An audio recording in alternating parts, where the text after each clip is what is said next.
The strategic posture, why Jonathan Kuminga is currently sidelined in Golden State.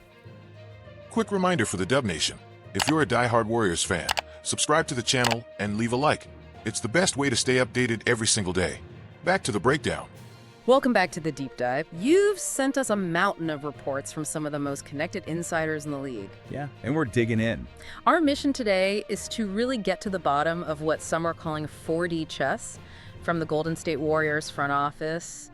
They are moving hard before the trade deadline. They have to. I mean, that urgency is the whole story here. Yeah. We are less than a month out, and, Golden State feels that window tightening. And it's not a small move they're looking for. No, not at all. The reports point to two huge interconnected negotiations. First, the expected trade of Jonathan Kuminga, and second, the absolute blockbuster target, Anthony Davis. This is a franchise-defining moment for them. Okay, let's unpack this then. We absolutely have to start with the player who is sort of at the center of the Warriors' whole dilemma right now, Jonathan Kuminga. Yeah. JK. Right. The reports we're seeing suggest that GSW leadership and Kuminga's camp, they've reached this quiet, quote, mutual understanding. A mutual understanding that a trade is coming.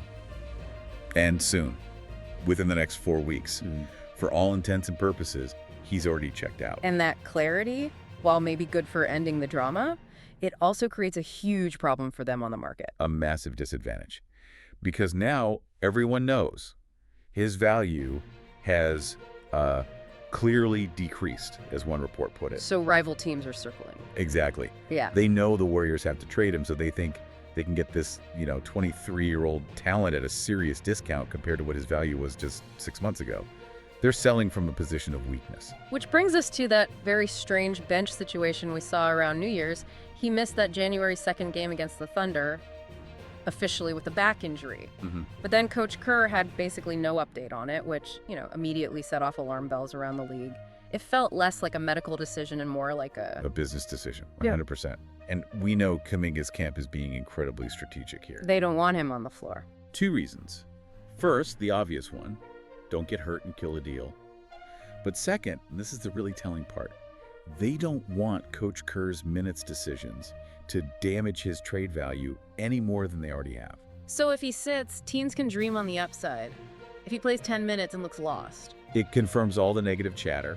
It just tanks his value. But doesn't that strategy kind of backfire? I mean, sitting out like this almost confirms the character and consistency concerns that teams already have about him. It looks like a public breakdown. That's a fair point. It definitely highlights all the friction. But the Warriors, they're in damage control. They're trying to manage the story. So they leak that they're willing to keep Kuminga if a good deal doesn't materialize. Right. But let's be real. It's a strategic posture. He's making $2.5 million and has played, 10 total minutes in the last month. He's a dead asset if he stays. And a locker room problem. A guaranteed problem. His value drops to 0 if he's still on the roster past the deadline. That's why that timeline from insider Monty Poole is so revealing. He puts the odds of Kuminga being moved by the end of their homestand on January 20th at 60%. A 60% chance. That's a huge number. It tells you the front office is working the phones nonstop right now to get something done, no matter what they're saying publicly. And when you look at his actual numbers, you see why teams are hesitant to pay up. Yeah, the basic stats are fine. 12.6 rebounds when he plays. But the efficiency is the killer. He uses a ton of possessions when he's out there. A ton. His usage rate is in the top 20% of the entire league. But his true shooting percentage, it's near the bottom 5th. That profile screams project player, not plug-and-play star. So Kuminga is this classic market inefficiency. He's the main asset they have to move, but he's a flawed asset. So how do they possibly use him to get the superstar they really want? Anthony Davis. And this is where the 4D chess part really starts. Let's get into it. The Athletic reports the door is, quote, not closed on the Warriors trading for AD. This is the bombshell. And the key piece of information, the link between the two situations, comes from the trade partner mentioned in the reports, the Dallas Mavericks. Okay. GSW has apparently had discussions with Dallas about a Davis deal.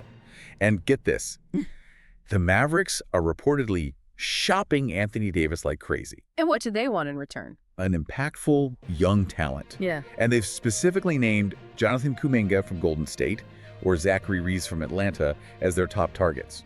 So Kuminga is the Warriors' ticket to even get into the AD conversation. Okay, so that gets your foot in the door, but now you run into the financial tsunami of making a deal like this work. The salary matching is a nightmare. The reports say a deal would likely have to include Draymond Green or Jimmy Butler. And we have to pause here. Yes. The source material we have keeps mentioning Jimmy Butler, who, as we all know, plays for Miami. This is strange.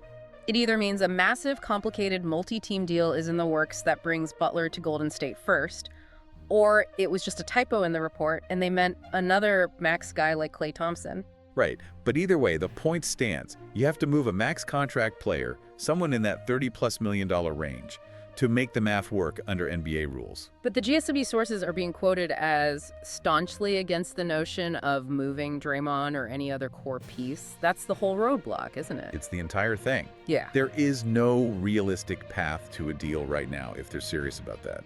When a front office uses language that strong, staunchly against, it's usually posturing. But you can't be sure. So without moving one of those huge salaries, this is basically impossible before the deadline. It's incredibly complex. A deal for AD probably needs multiple other teams involved just to handle all the salary matching and the depth pieces going back and forth. Honestly, it's a trade that's way easier to make in the offseason when the salary cap is more flexible. But the timing isn't up to them, really. It's being driven by AD himself. Exactly. Chris Haynes is reporting that AD expects to be moved before the deadline, specifically because he wants a team that will give him a contract extension. He wants that security. And here's the tell. Here's the sign that the Warriors are serious. They are reportedly willing to give AD that long-term extension. Yep. They're not just kicking tires. They're signaling a full commitment. They know what they'd be getting. The injury history is there, obviously. Of course. But when he's on the court, he's still elite. He's putting up 21 points, 11 boards, 3 assists. He's top 11 in the league in blocks per game. The guy is a defensive game changer. And the advanced numbers back it up. They really do. His player impact estimate, or PIE, which basically measures all of a player's positive contributions, it still puts him in the top 20 players in the entire NBA. That's the kind of guy who completely changes your championship odds overnight. Which brings us right to the impact and the prediction. You look at the West right now, Jokic is hurt, OKC looks good, but maybe beatable. The Suns and Wolves are definitely catchable. Golden State sees that their window. It's closing, but it's open right now. The time to strike is now. And that on-court fit. Just imagine it, a front line of Anthony Davis and Draymond Green. Oh, that would be nasty. Defensively, just suffocating. And look, Draymond's numbers are what they are, 9 points, 6 boards, 5 assists. But his value isn't in the box score. He's the defensive coordinator on the floor. He's the institutional knowledge. He's the chemistry with Steph. Pairing AD with Draymond gives them a level of defensive versatility they haven't had since their first title runs. And on offense, AD takes all that pressure off of Steph Curry. He gives them a reliable, high-volume scorer in the paint, Which they desperately need. so you have this agonizing dilemma. Strategically, it's a no-brainer, but emotionally. Nobody wants to trade Draymond Green. His importance to that franchise is impossible to overstate. That's my... The chance to pair Anthony Davis with Steph Curry and create a new modern championship core, I mean, that trumps sentimentality every single time in professional sports. And that's the 4D chess. The perfect path for the Warriors is to pull off 2 things at once. First, they move Kuminga to Dallas or somewhere else for assets. Then, second, they use the threat of including Draymond in an AD deal to maybe pressure a 3rd or 4th team into helping them make a trade work without actually giving up Draymond. It's a classic negotiation. You float the nuclear option trading Draymond to see if you can scare other teams into helping you get what you want without paying the ultimate price. If they can land AD while keeping Draymond, that's the dream scenario. That's how they maximize this final championship push. It's a total high-wire act, but what's clear from all these reports is that the Warriors are leveraging everything, every asset, every rumor. They're trying to manipulate the entire conversation. And it tells you they are not content to just wait around.